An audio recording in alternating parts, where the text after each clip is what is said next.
Hey everyone, welcome everybody here today. We're going to, hey Jonathan, if we're gonna do this video, don't you think people should be able to see me? No, this is better this way. Just wanted to welcome you to our channel today. I think we might have too much stuff on the desk. There's a lot to cover in this video, but we might want to start with less. Hey everybody, my name is Bruce Gilson, and today we're talking distributed audio. How do you install pendant speakers, surface mounted speakers, in-ceiling speakers? You're gonna wanna pay attention to everything that's going on, but we have broken this down into chapters. So if you wanna jump to a specific part, well then look below and find the chapter and then jump to that part. And you know how to use YouTube. Why am I telling you what to do? Well, today we're going to be going over several different types of distributed audio speakers, but before we jump into that, let me talk about some of the tools that you're probably going to need. Some of it's dependent on which style speaker you're doing, but a lot of it applies to everything. So you're going to need a drill of some sort, whether you're doing surface mounted or you're doing in-ceiling. You're going to need a drill. Don't need a drill if you're doing pendant speakers. You're going to need some termination tools. We're going to be doing captive screw with these types of speakers. So you're going to want to have what we call a tweaker, and you're going to want to have a wire stripper. You're also going to want to make sure you're able to label your cable, and you might be required to use heat shrink, so you might need a heat gun. So you want to get those tools prepped and ready to go. A couple of other things, a measuring tape or a laser disto. If you're doing a pendant speaker, laser disto is typically a little bit easier to use. If you're doing in-ceiling, you're probably going to have a physical measuring tape, and we'll talk about why in a minute. And then if you're doing in-ceiling speakers and you've got to go inside drop tile, you're going to want to have a jab saw, or you may want to step up and have a hole saw that has a dust guard on it. There's a couple of different styles that you can get. This is a commercial brand here that is very adjustable, and we can make it fit perfectly to the speaker opening that we're doing. There are some other ones that you can buy off the shelf at your home improvement store, but those ones that are at the home improvement store, they oftentimes are too small for the larger speakers that we might be using in commercial AV. So we recommend getting a commercial device. And then the last couple of things you might want is some sort of little hook poker. And we're gonna kind of show you some tips and tricks to get the grills off of your in-ceiling speakers. You're gonna wanna have something like this that you can poke into and then pull the grill out. So we'll get into that deeper into this video. Last but not least, you always want to make sure you have your trusted black marker, because you are going to need to mark your tiles, and you want to definitely have a marker for that step in the, you're definitely going to have a marker for that. When you do that step, when that happens, you need a marker. I want to fix it in post, Jonathan. Nope. All right, next let's talk about the different types of distributed audio speakers, but in order to do that, we need a set change. All right, so here's the way that this is gonna go down. I'm gonna talk about some different types of speakers, but I actually have some that are unopened, and I wanna talk a little bit about what comes in the box. We're gonna save this box for last. We're gonna work from this side of the table to that side of the table, and then you're gonna try to get your head wrapped around all the different styles. The first speaker I have right here is a pendant style speaker. This is a JBL. JBL is a super common speaker in the commercial audiovisual space.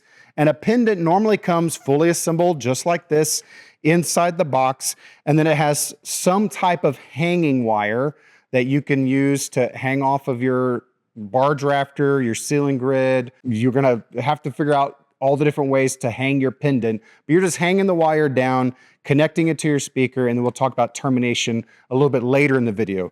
So this will be a pendant. It's designed to be exposed where people can see the entire speaker, and it's just hanging down in an open space. All right, the other style I have right here is a surface mounted speaker from JBL also. And the important piece about this one is it comes with mounting brackets inside the box, but then it also has different accessory mounting brackets, and that's going to be common inside the commercial distributed audio world. So we'll talk about this one here, which comes with a different style mounting bracket, and then there are additional accessories that you can add. So I'm pretty sure that this specific speaker, this is what comes inside the box. And this has like ways to set your tilt angle on the linear speaker. It has mounting holes to mount it to the wall. And then these mounting holes line up to different mounting points on the back of the speaker. So depending on what your application is, you can line it up in different ways. But there are also accessories that you can get that if you want to fly this speaker, meaning you want it to hang from a wire, you can do that with the speaker. And then there's different mounting accessories. If, let's say, you don't want the speaker to be that far off the wall, you want it to look like it's flush against the wall, well, then there's a totally different mounting accessory for that, all right? So once again, these holes line up with the back of the speaker. This mounting bracket would get mounted to the wall, and then you would just slide the speaker onto this mounting bracket. It's like a French cleat style, and so that would hold it. This is sold separately. So you do want to make sure that you have the correct mounting pieces for the way that you're going to install the speaker. If you're working off of prints, then you should be able to look at the prints, see what accessory it calls for, and then make sure you have those with you when you go to install that speaker, okay? We're gonna jump into this box. These speakers are made by QSC, another common manufacturer inside the commercial audio space. And these are going to be surface mounted speakers. QSC has two different series kind of with their distributed audio speakers. This is their cheaper one. The acoustic design is their nicer one. That has a totally different mounting bracket and different mounting options. But this one right here has a yoke style mount, a yoke going across the speaker in the back there. So you've got these knobs, you take the yoke off, you mount your yoke on the wall, make sure that it's level, and then you put your speaker back on the yoke, and that's what you have for this mounting style. And then the last speaker that I want to get into, and the reason I want to do it last is because this comes with a lot of stuff in the box, and we want to make sure that we pay attention to everything that's coming out of this box, all right? So this is going to be true for basically any manufacturer in the commercial distributed audio space that's going to come out of an in-ceiling speaker, okay? I know I've been going quickly. Everything that we've talked about so far is all exposed to the audience. This is a hidden speaker that's not exposed, so it has to have some accessories that go with it in order to make sure that you can mount it correctly. And those come inside the box. So let's unbox this together.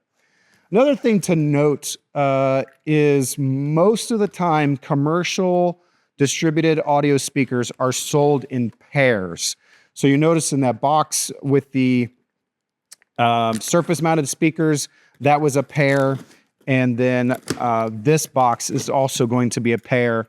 Pendants often come in pairs. Linear speakers are not sold in pairs. All right, so here we go. Just right out the gate, we're gonna start with these accessories are actually very important. These are cutout templates. We'll get into why you would wanna use these, when you wanna use these, but you don't wanna throw these away. You wanna hold on to these. Okay, you have documentation. You've got a little screw pack, and we'll talk about the screw pack when we go to the install video or the install portion of the video. So you don't want to lose that. Then right at the top of the box, you've got these pieces of metal. And these metal pieces are accessory rails that you're going to use on your ceiling grid above your drop tile ceiling. So once again, you want to hold on to these. You don't want to lose your ceiling grid metal pieces. we're going to slowly pull the speaker out. This is going to be pretty true for almost any manufacturer, that the grill for an in-ceiling speaker is going to ship separate, not like in a separate box, but it's not going to be attached to the speaker. They don't want it to be damaged in the shipping process. So make sure you're checking for your grills, that those are in there. And then you've got the speaker itself, which is right here.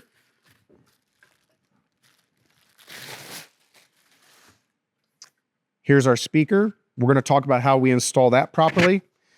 And we're not done. There's still pieces inside this box. And these pieces right here are a part of the same system that your rails are a part of for mounting inside your ceiling grid. Okay, so a set of rails. This is kind of like a top hat that will show how it installs later. And your speaker grill and your speaker, all of that is inside the box. So when you're unboxing in-ceiling speakers, pay attention to all the details and make sure you don't lose anything and make sure you don't damage anything in the unpacking process. All right, for us to move to the next step in this video, I got to clean up a little bit. So,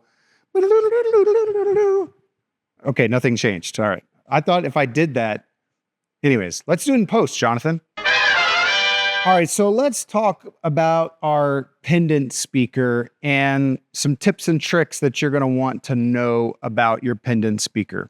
When you unbox your pendant speaker, it should come with manufacturer-approved rigging hardware.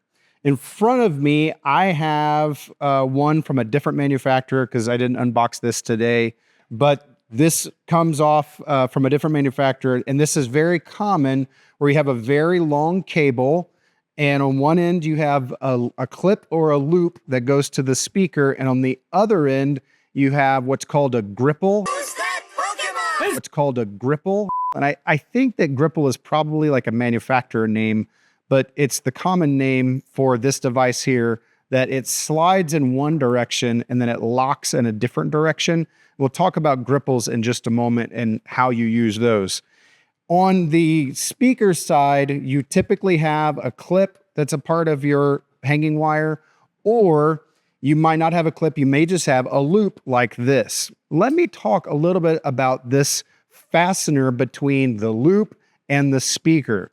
Now, on this speaker, we have a carabiner, all right? Carabiners are very common. You can go pick them up at a hardware store, but you can't just go use any carabiner that you want if you're going to be hanging stuff over people's heads. So this particular carabiner, if I show the overhead camera, you see how there is a mechanical piece that slides into a notch here so that when it's closed, there's something physical kind of locking it into place. Plus, the weight of this carabiner is more than 10 times the weight of this speaker. And that's what's really important. If you're going to go to the hardware store to buy your own mounting device, it has to be 10 times greater than the thing that you're hanging. So in this case, our pendant, I don't know how much this weighs. It's probably about 12 pounds, I'm guessing. So you would need a carabiner that's rated for 100 to 120 pounds in order to hang the speaker from it. Now, if you can't find a carabiner like that, then you can get a quick link that then has a fastener that closes the gap on it, so that you put your quick link here, you put your quick link here, you close it down.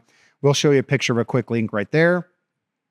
But the manufacturer also has, most of the time, a clip on the end of the cable, and the clip attaches to your speaker, and then you're going to wrap the other end of the cable to around your barge rafter or whatever you're hanging from up above. Now, another tip and trick, you can see here, I've got a fancy laser. And if you have the opportunity to put a laser at your trim height of your speakers, then we recommend you could throw the laser up one time, measure it one time, and then that's going to shoot a line across your entire space, and then you just make sure all your speakers trim to your laser. If you don't have a fancy laser, we talked about you could use measuring tape. You go from the floor to the speaker, make sure that that's trimmed at the right height, or you could use a laser disto and make sure that you're trimmed at the right height on that. Now, that brings us to what is trim, and it also brings us to where do I trim it? Well, first off, trim is the distance between the speaker and the floor, all right? That's what trim height is. Now, how do we determine that height? Well, hopefully in your situation, that is being decided for you in the design phase, and you just take it to whatever the prints say of what your trim height is supposed to be. But if your prints don't say what it's supposed to be, well, we definitely recommend you go consult your design engineer and find out what their intended height was. You can't just go willy-nilly picking heights however you want, because it changes the coverage pattern of what's happening as people are moving about the space and listening to the speakers. But I will say that a very common trim height is the same height as the lights in the space. So if the lights are trimmed at 14 feet, it's very common that your speaker is trimmed at 14 feet. I will also say that if the lights are at 14 feet and it says that your speakers are supposed to be at 12 feet, you probably want to call somebody and coordinate that, because it's weird when your speakers are hanging below your lights. When your speakers are above your lights, that's fine because nobody can see them. They're hiding in the darkness. When they're below the lights, then that means light is shining on them and they're now visible. That might be weird. It might not be what the client wants. I will also say that going higher is typically okay as far as coverage pattern goes. Going lower is what really affects coverage pattern. So as you're deciding what your trim height is, make sure that you're paying attention to what distance from the floor your pendant speaker is supposed to hang. All right, so we have our loop and we have our carabiner.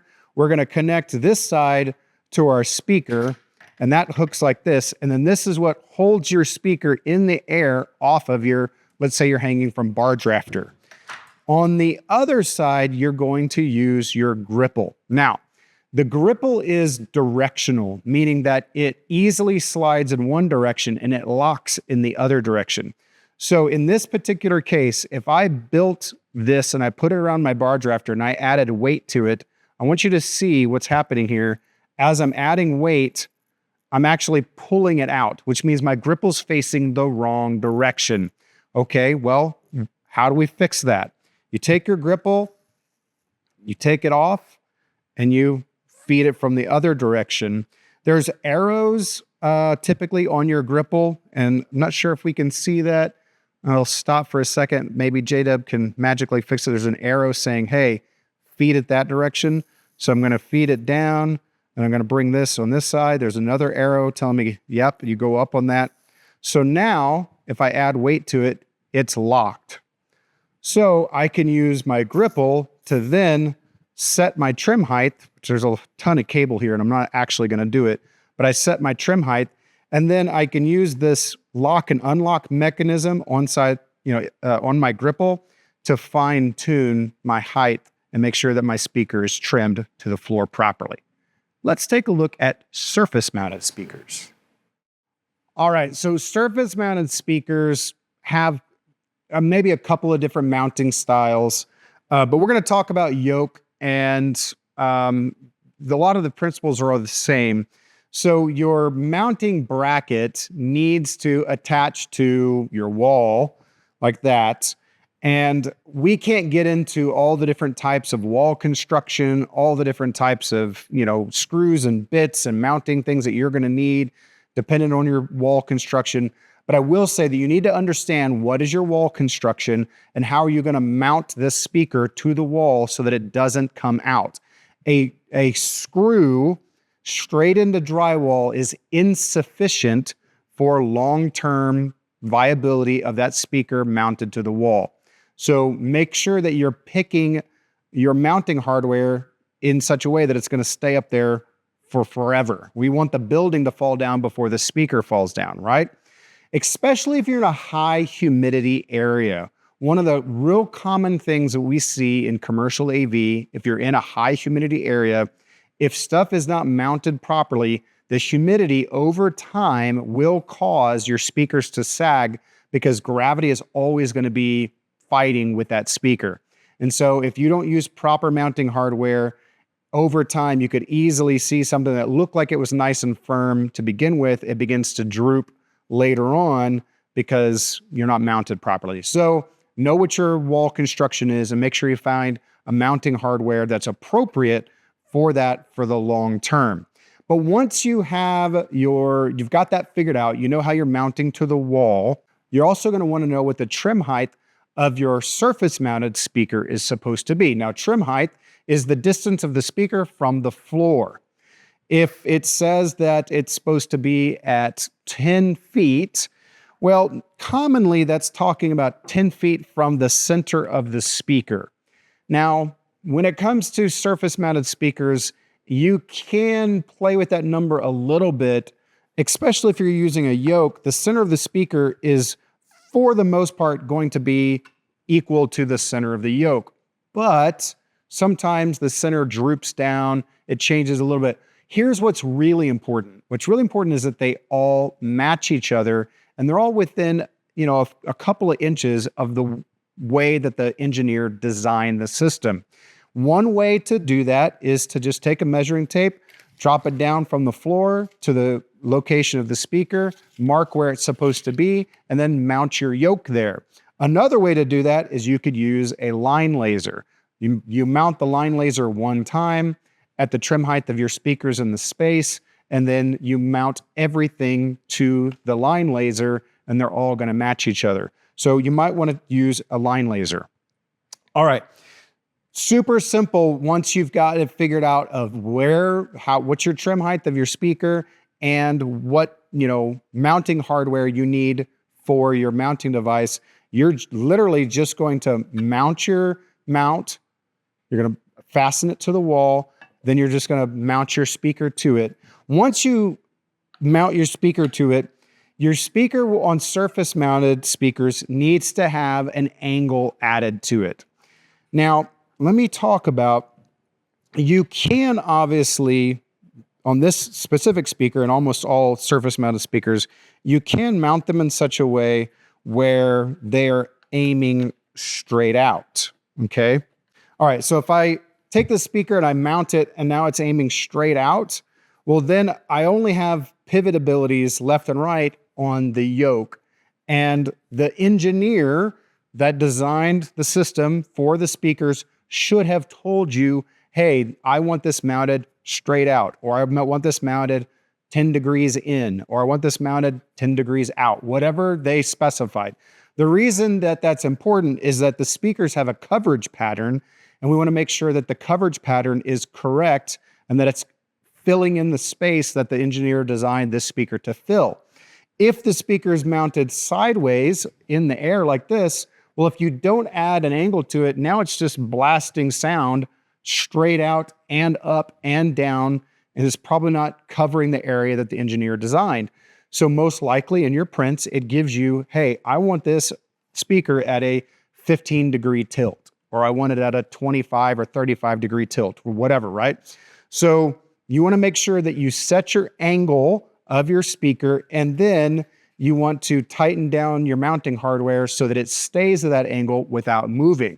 Another pro tip is the logo right here on your speaker. This logo currently is in its position for straight up and down mounting.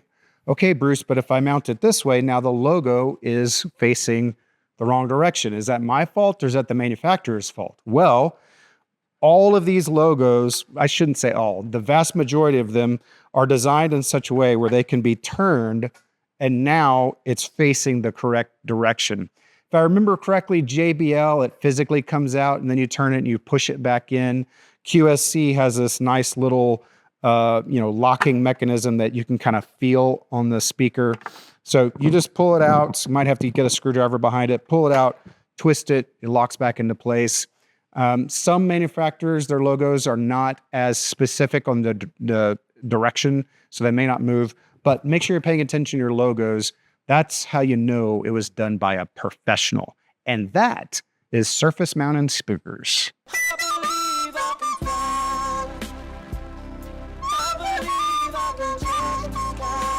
And that is surface mounted speakers.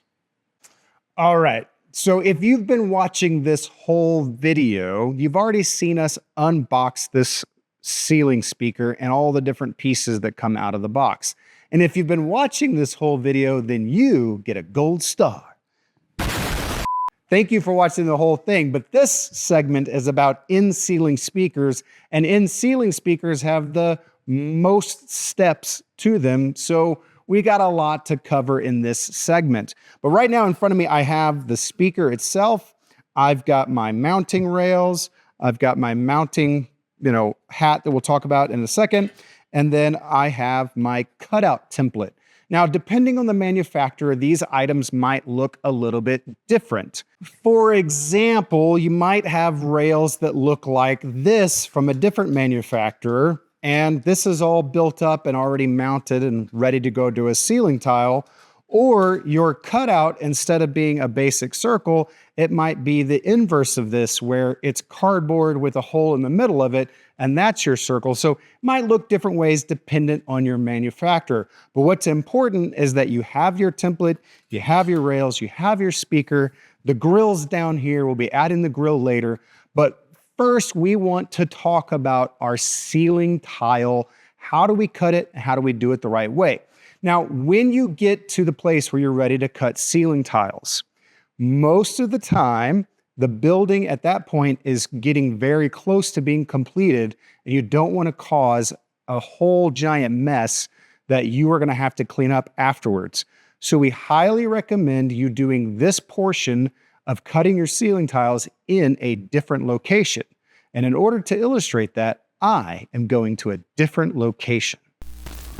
All right, so in order for us to talk about how to properly install the speaker, we need to understand a few things about ceiling grids, all right? First off, let's talk about the types of tiles. They are typically 2x4, which is this tile here, or 2x2, which is this tile here. Now, these tiles are dropped into a grid, and that's why they're called drop tile ceilings. They're dropped into a grid, and then the grid, somebody else installed that, and it is running lines throughout the entire room. The way that items fall inside that grid then makes the human eye perceive that everything is either in a straight line or is a little bit crooked. Well, we don't want to install crooked speakers. We want to make sure that everything is straight. So it's really important that we first understand, where do we want to make sure that the speaker falls inside of our ceiling tile? What that means is, when it's in the air, where is it the center of that speaker going to be? And how do we make sure that it lines up with other items in the room so that visually, when you walk into the room, it doesn't distract you and you think that that speaker's wrong. And it doesn't matter if you go, but my speaker's right and everything else is wrong. What matters to the human perception is that everything is lined up. And so you do want to make sure that you're lined up the way that all the other things are lined up. With that being said, we're going to assume that you're going to be lined up to the center of the drop tile, and that's what we're going to teach you today. But before you just willy-nilly start cutting holes in your drop tiles, you do want to make sure that that hole is going to be exactly where you want it. We're going to talk about a couple of methods to find center. This side is the nice and pretty side that you're going to see in the ceiling. The other side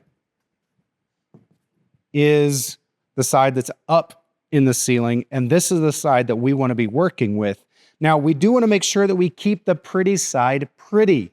So that gives us a couple of things we need to note. Number one, make sure your hands aren't super dirty. If you're climbing a ladder, a lot of times there's grease and things on the ladder from people's feet, and then as you climb on that, your hands get dirty, and then you go touch your drop tiles, and the drop tiles get dirty. So you do have to make sure that everything that you're dealing with is nice and clean. Also, I've got this on top of a trash can. I obviously wouldn't want to use a dirty old rusty trash can, because then there's going to be dirt and rust on the ceiling tile. So you do want to make sure that everything's clean that you're working with. Now that we do know that everything's clean, let's talk about finding center. So I've got my measuring tape here. And as I said moments ago, these are typically 48-inch tiles. Now, if we look right here, you're going to notice that the tile is not exactly 48 inches. Well, why is it not exactly 48 inches? It's not exactly 48 inches because it's going inside of an opening that's 48 inches. And you got to have a little bit of wiggle room so that the tile actually fits inside the opening. So if we notice that it's not exactly 48 inches, it's a quarter short, we need to account for that when we're trying to find center. So a half of a quarter is an eighth. So we're going to go to 23 and 7/8. And we're going to just put a mark there, kind of as like a point towards that spot. We're going to do that again.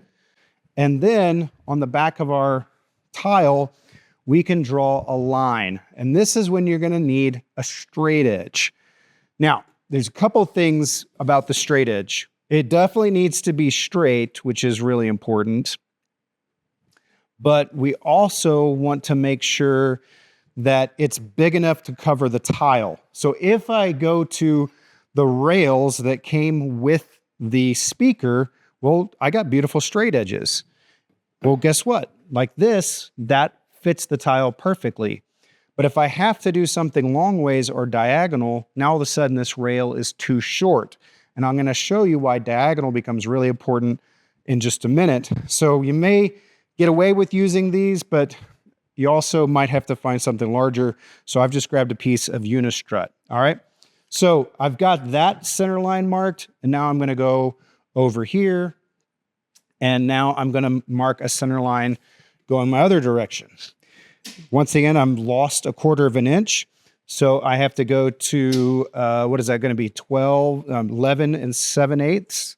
So I go 11 and 7/8. It's going to be right there. If I do that one more time, I can get a straight line.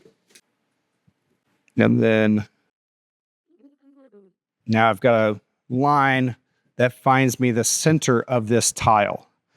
So in a 2x4, if I want that speaker to be in the middle of this tile, then that is where I would drill my hole. I'm going to say, though, it's very uncommon or unlikely that you need the center of the 4-foot portion. Most of the time, all items are offset into their 2-foot portion of their grid.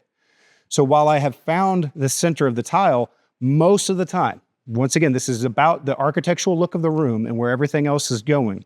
But most of the time, it's not in the center of this tile. It's offset into the center of the second half. So I've got to do that again now, okay? I now have to find not only that center, but I need to find this center. Once again, we've lost an 1/8 of an inch because we had that quarter of inch over there. So now we need to go down to 16ths. We should be, we're less than 24 inches, so which means we're going to be less than 12, and it's going to be 12 and 15/16. So we're doing it here. Now, you probably can fudge with this just a little bit. If I've got my center here, instead of doing all these different fast measurements and making sure that I'm getting all these tedious measurements, I can just take my line at my angles. You can do that again going here. Make sure I'm going from the edge to there. Now that is going to be the center. Ah! All right, it wasn't that big of a deal, but that's the center of that half. And that's the most common way that you need to mark center for a 4x2 tile. So once again, you have the option. You can put it right in the middle. Most of the time it's offset, dependent on the architecture of the room. Now, we're going to cut our tile over a trash can. You can use a Home Depot bucket or something else, but we're going to use a trash can. But let's also talk about, okay, how would we mark a 2x2 tile? I've shown you how to mark a 2x4 tile. Well, a 2x2 tile is actually going to be much easier because I have two corners that I can just take my straight edge, line up my corner, draw my line here, go to my other two corners, draw my line there, and now I have center of that tile, okay? 4x4 or 2x4 is a little bit more complicated. Here's the 2x2, all right? Now, we have this template that came with, the manufacturer, different styles, different manufacturers. Here's what I recommend. I'm also going to want to find center. Okay, so measure my circle. It's a 9-inch opening, which means 4.5 is going to be the middle. And then I can just take my straight edge. Another little tip I can do is I can hold this straight edge to the outer point, and I can move it until I can feel where the longest place is. And the longest place should also be a straight line through the center as well. All right. Once I have the center of that, I can scrounge around, find a screw. Now, I'm on a construction site. There's probably going to be screws in a lot of different places. One easy way to do this is I take this screw, I just put it through the center of my circle. I take the same screw, put it through the center of my tile. Now I'm all lined up and I've got an edge that I can use to mark my circle and my tile. And if I did everything correctly, that hole right there should be the center of the tile. We can check that. We can say, okay, we're just under 7.5 inches from that edge, just under 7.5 inches from that edge, just under 7.5 inches from that edge. No, might be a little bit long. Our center line might be a little bit long. No, we're just under 7.5. So we can check it to make sure, okay, yeah, it's definitely the center of the tile. Once we have that marked, now we can actually cut our tile. So you can see that the setup and measuring part is actually kind of the longest and most difficult part. So in the beginning of the video, I talked about a jab saw. This is the jab saw method. We also have a larger tool, which I'm going to show in just a second of how to use that tool. But most of the time, you're going to end up having a jab saw that you're going to use. When you're using the jab saw, it is going to blow out tile on the bottom, and it's going to make a rough edge on the bottom. For the most part, that's not a problem. The speaker itself has a decorative edge on it, and it's going to cover up that portion that's quote unquote blown out. That's, it's a messy edge. Different manufacturers have different sizes of edging. So you do want to kind of pay attention and make sure that you do have plenty of decorative edging. But with that being said, you don't want to just go crazy willy-nilly and make a bunch of mistakes, because you don't want to destroy a bunch of ceiling tiles. So you're going to do this fairly slowly so that you're not causing a whole bunch of damage to the other side of the ceiling tile. Now, the templates that were provided to you by the manufacturer, those templates are designed to give you just enough wiggle room.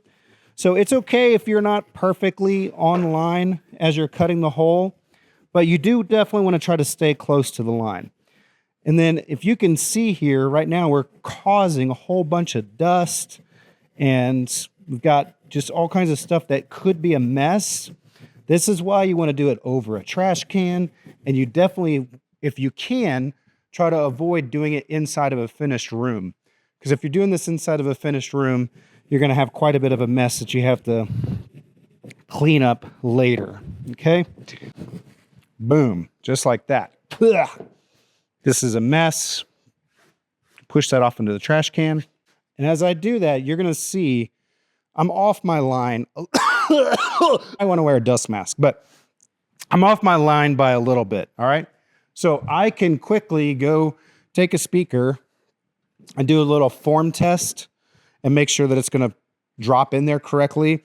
If you are doing a whole lot of speaker or ceiling tiles. You're the guy and you're just in there cutting a bunch of ceiling tiles. It is good for you to have a speaker to do your form testing because it's really annoying for the guys that are in the field actually putting the ceiling, speakers up if they consistently have to keep trimming out your cuts. Okay. So do a little test. You go, yep, that's good. And that's ready to be installed. All right. Now, if we flip this over and we look at this side, this is what I mean by blowout. Okay. You can see there's all kinds of ceiling tile gunk. We're going to knock that off so that when we take it back to our nice clean room, we don't have a whole bunch of crud that we're dropping everywhere. Okay. Drop that off in our trash can. And now this is ready to go back into the room. I will also say our camera is extremely dirty. And that means that we need to be careful and clean our camera real quick. It is a mess. There's stuff all over it. Yeah, we'll go again on my own. Okay, because cutting ceiling tiles is such a dirty process, you may want to have a device that allows you to capture your dust. And so that's what this is. This one is a commercial grade. Like I said, they sell others. You would set the depth of your cutters to the diameter of the speaker tile that you're trying to cut. You set that. And then once you have your center marked, it becomes a lot easier. You set your center, get your dust cover down.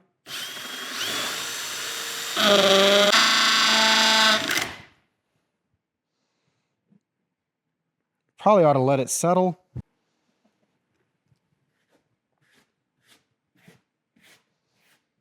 And we have a very fast, perfect hole cut in our ceiling tile.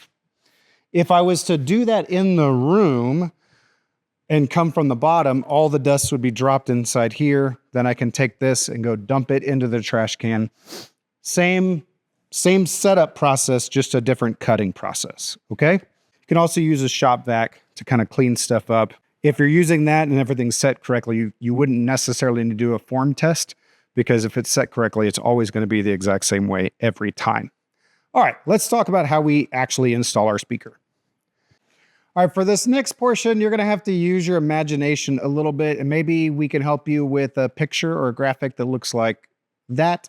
Okay, so what we see here is a typical ceiling grid, and in that ceiling grid, there is metal grid that has a drop tile in it. All right, so this is our drop tile.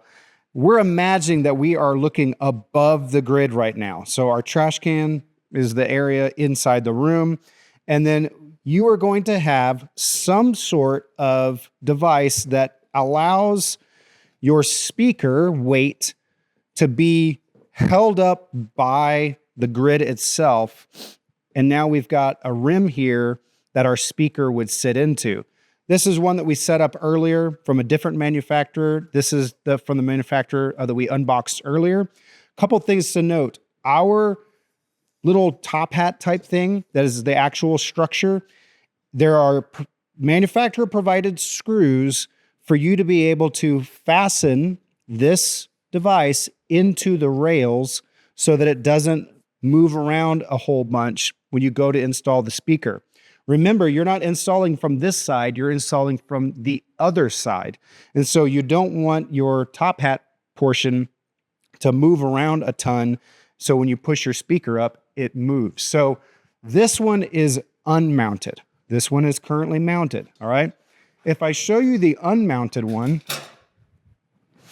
I've got my rails that sit above the grid, and now I've got my top hat. If I don't fasten that properly, it is possible for the speaker, when it goes to install, for the speaker to push that up, and now I'm not mounting to my mounting device anymore. I'm now mounting to the ceiling tile, and that's going to be a problem long term. That's why the manufacturer provides those screws for you to fasten this together, okay? Now, a couple of little pro tips. You're inside the room, right? We're inside the room. Well, I can get these rails above it inside the room. The manufacturers provide this with a little slit opening. I'm inside the room. I can fit this up there inside the room. Then once again, inside the room, I slide this to that side. I slide that to that side. Inside the room, I put my top hat on. You get the idea, right? We're using our imagination a little bit, but I can do all of that from the hole that I've created. And then now that I've got this all in place, I can put my little screw taps. Once again, got my drill in here, and I tap the screws to tighten this down so that when I go to install my speaker, everything is where it belongs. Okay, so what we've done here is we've kind of started to mock up our speaker because there's some things that are happening where you can't see when you're inside the room that I want you to understand of what's going on structurally up above you, all right? So the first off, these are what our feet look like when they're in the mounted position. This is what our feet look like when they're in the unmounted position. So in a minute, I'm going to show you from the other side where these screws are. But the way that you mount is you push this up into its position, you begin to tap the screws. When you start tapping the screw, this foot is going to spin out, it's going to drop, and then you're tightening this down from the bottom to where the screws are. So I've already done that on these right here. This one I have not done. Some manufacturers have 4, some of them have 3, but just so that you understand, the first couple of taps moves the foot like that and drops it into place, and then you tighten that down. Now, earlier I talked about making sure that your top hat portion is mounted properly to the rails. You want that to be done so that it doesn't slide around on you when you're trying to set it. Also, don't forget, you're not the only person that's ever going to touch this speaker. There will be other people. Maybe there's going to be a problem that has to get troubleshot and they're going to have to pull the speaker out. Or maybe they're going to have to replace the speaker because there's some sort of defect with it. Other people are coming behind you. So putting everything together correctly is a way to make sure that you're not going to set yourself up for success, but the people behind you, well, screw them, who cares? Well, that's not the right attitude. So we want to do it the right way the first time. But you need to understand, this is the way that these speakers get mounted. If you do not use this metal rim and you only mount to the tile, which I see this a lot, not from when we do installs, but when we're coming to replace an install that's done poorly, gravity will take effect and the tile will sag over time. You might get away with it when you first install it because the tile is strong enough, but I guarantee you over time it will sag and the tile will begin to have a bulge in it.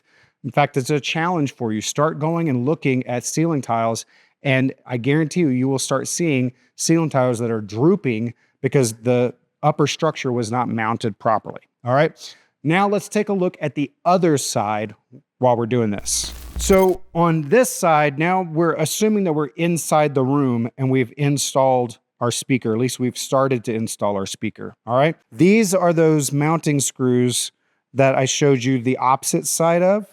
You're going to take your drill and you're going to start. All right. I'm going to stop right there. And this is one of the most important notes we're going to give you. If you're going to use a power tool, you do not want/need to just go crazy with your power tool and cause it to clamp down too tight, because what will happen is you will crack the tile. If we crack the tile, we have to replace the tile. So I did that really slowly to illustrate to you. Once I can start feeling that tension where it's really kind of, compressing everything correctly, that's the place to stop. I'm going to do the other one incorrectly. I don't know if we're going to break this particular tile, but if I just line it up and let's see, let me put it on a higher speed here. Let's see if we can really get it. Do you see that? It broke. And I probably broke the back piece as well. I didn't necessarily break the back piece, but I broke the tile. I saw it crack. If you do that too much, you're going to damage tiles and you don't need to. So your drill needs to be set on a low setting and you don't go crazy with it. You just let it get to a place where it stops and then you're good to go and you're mounted.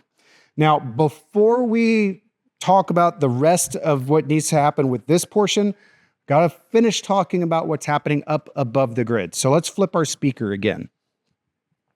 Okay, so it's important that you understand how the speaker mounts and stuff.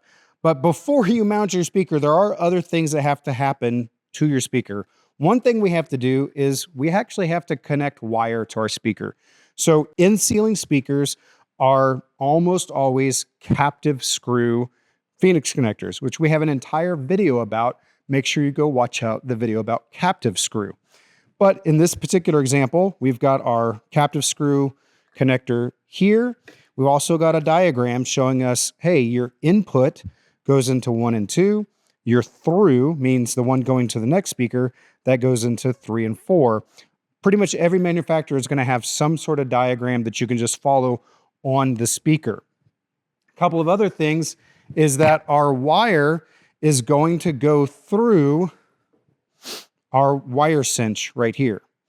The reason that we're going to do that is there are a couple of methods that are used to help make sure that your ceiling speaker does not fall out of the ceiling. And if there is something that, like let's say there's some sort of failure for your ceiling grid or whatever, one backup method would be if your wire is cinched down properly in your wire cinch, it could potentially hold the speaker. So we're going to have our wire going through our wire cinch like that. All right, let's say in an imaginary world, the speaker had to hang from the wire. I'm not recommending this, just saying that if there's a failure and your wire cinch is done properly, the wire itself can hold the weight. But that is not sufficient for fire code. And this is another really important item. For fire code, you have to imagine the building's on fire. Ah! People are screaming, ah! And then people run away, ah! They're gone. And then the brave firefighters come in. One of the first things that they do is they open up the ceiling. So they take their tools and they start whacking away at the ceilings in order to expose what could be trapped fire, could be oxygen pockets, a whole lot of things. I'm not a firefighter. I'm just telling you what goes on. So this device right here, this little hook, is so that you can put a hanger wire connected to your speaker, and that hanger wire connects to your grid up above, and you cinch that down so that when the firefighters come in and they start trying to rip out the ceiling grid, the speaker doesn't drop on a firefighter and hurt them and then cause them to be one of the people that are laying on the road going, ah! We don't want that, right? So you want to make sure that you're mounting your speakers or you're tying off your speakers with ceiling grid wire to this mount to make sure that it doesn't fall in case of a fire. Then you're cinching your wire down to make sure that it doesn't fall in case of some sort of failure, okay? Those are why these safety devices are in place. Then you can close this back up, obviously, after we've terminated, which we can go over that in a minute.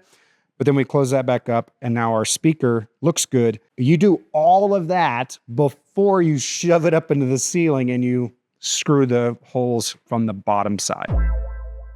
All right, so we've got our ceiling speaker, our in-ceiling speaker inside of its tile. Before we put on the grill, a couple of other things that we need to talk about. Number one, let's talk about tap settings, all right? And this is gonna be true with pendants. This is gonna be true with surface-mounted speakers. It's gonna be true with our in-ceiling speakers, that these speakers are gonna have some sort of dial for us to tap the amount of wattage necessary to drive the speaker. Your tap settings should be given to you by your design engineer, and they should have decided what your speaker needs to be tapped at. It's very important that you tap your speaker prior to putting the grill on, because then you have to take the grill off in order to tap your speaker. Now, the easiest way to make sure that your speaker is tapped properly is to just tap your speakers while they're on the ground. That way, you know that that step is done. when you go to put it up in the ceiling, you're not going to forget. But if you don't do it on the ground, definitely make sure you check your tap settings one more time before you put your grill on. All right. Now we're going to go install our grill. Different grills for different manufacturers, different grills for different models. This grill is very common and it is a press-in grill. So there is an edge on here and it's going to press into the speaker. There's another model that has magnets on it that's a little bit nicer, a lot easier to do. But when we go to do a press-on grill, we do not want to shove it in such a way that it's going to cause crinkle or damage to the grill itself. If you are not careful pushing this into the space, it could put a crease in the grill. So we want to ease it in very slowly into its location, and it's going to fight me. Let me do it from this angle here. All right, well, I was going to make a point after I press it in, but let me make the point before I press it in. When you're going to put your grill in, you also want to pay attention to the logo. I know that that might sound like a small step, but that's what separates professionals from non-professionals, is that they pay attention to the details. You do want the logo of all of your in-ceiling speakers to be facing the same direction. What direction is that? Typically, we choose whatever the main entrance of the room is. All the logos are facing the main entrance. So if you were to look up, you could read the manufacturer of the speaker on the logo from the main entrance. So we're going to make sure that our logo is lined up, and we're going to begin to press in our grill here. And I'm slowly and easily using my thumbs to press the edges into the mold, because if I force it too quickly, I'm going to cause a wrinkle in the grill. And so I've got a little bit that's catching here. All right, so now I've felt it. It finally went through, and now I can just push it down. Okay, that's great. Bruce, you did it. Wow, we finally have an installed speaker. Oh, but wait, there's a problem. We need to take our grill off. We forgot to tap it. Now, I talked about tapping. You're going to tap it before, but let's just say you need to take the grill off of your newly installed speaker. That's where these little hook tools come in that we talked about at the beginning of the video. Doesn't really matter which style you have, but what you're going to do is you're going to take the point of your hook tool. You're going to force it into the holes of the grill, and very carefully, let me do it from a different angle. Maybe you can see this. I'm forcing it into the hole, and then I'm very carefully pulling my speaker grill out. Now I haven't damaged the grill, I haven't damaged my surround, and now I have access again to my speaker. This is also the way that you're going to remove in-ceiling speakers. Let's say that there's already an in-ceiling there and you're replacing it. You're going to use one of these tools to make sure that you very carefully remove the grill so that you don't damage the grill in the process. Then you're going to put your grill back on using the same process we just discussed, where you're being very careful at getting all those edges into place. Once you feel it kind of line up, then drop it down, and now your speaker is installed. Yes, we did it. Ooh, man. Woo! All right, but what if we have a problem? Oh no, Bruce, I thought you said we were done. Well, we are done, but we have to test our speaker. We have to make sure that it's passing audio. And if it's having a problem passing audio and you don't know what to do, make sure you go watch our series on troubleshooting distributed audio systems. And that will take you to the next step of what you ought to do after your speaker's installed and after it is connected.